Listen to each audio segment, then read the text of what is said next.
As we pass the mid-season mark in the NBA, it has been clear that mostly every team in the NBA needs something to turn them into possible title contenders. Or they need something to turn them into a rebuilding franchise. Today, we are going to be talking about every single Western Conference teams and talking about what they need most. Next off, we got the Oklahoma City Thunder. This year, the Thunder have really surprised me, being first in the Western Conference with a reasonably young team. However, if the Thunder really intend on making a deep playoff run, they need experience. Also, they're lacking in size in their front court.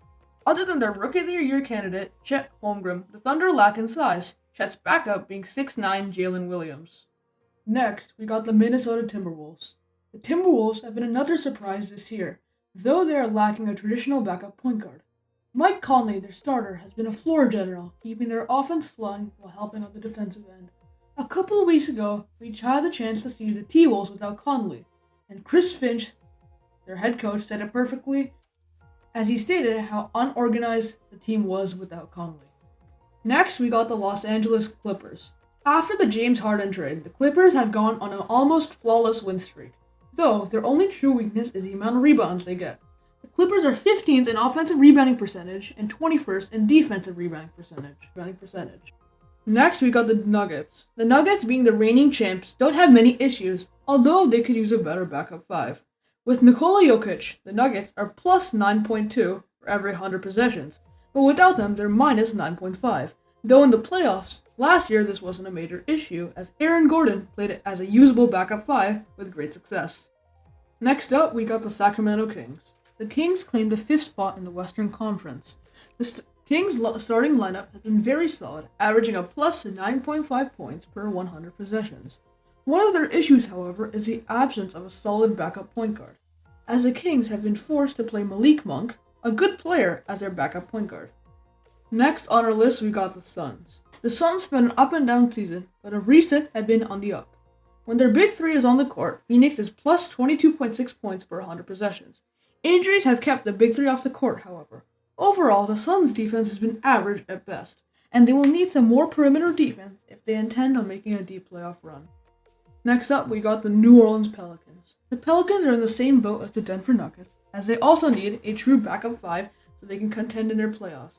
Jonas Valanciunas, their current starter, has been very good, but they lack in the second options.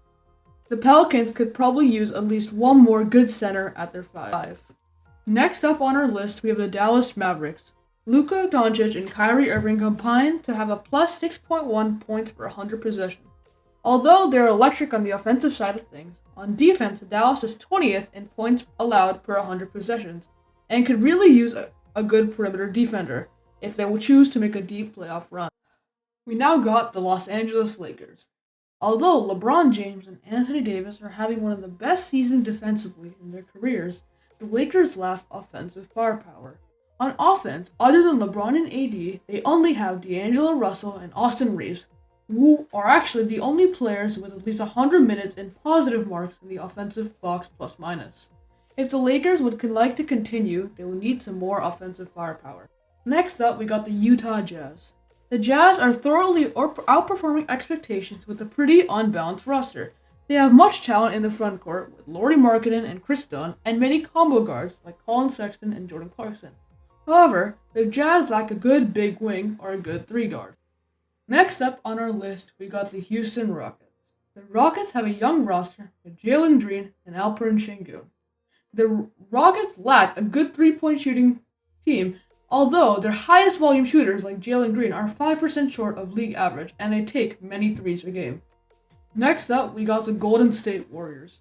The Warriors have a very good offense but struggle defensively due to the absence of a good defensive big man. The Warriors are in the bottom 10 of both points allowed per 100 possessions and field goal percentage allowed at the rim.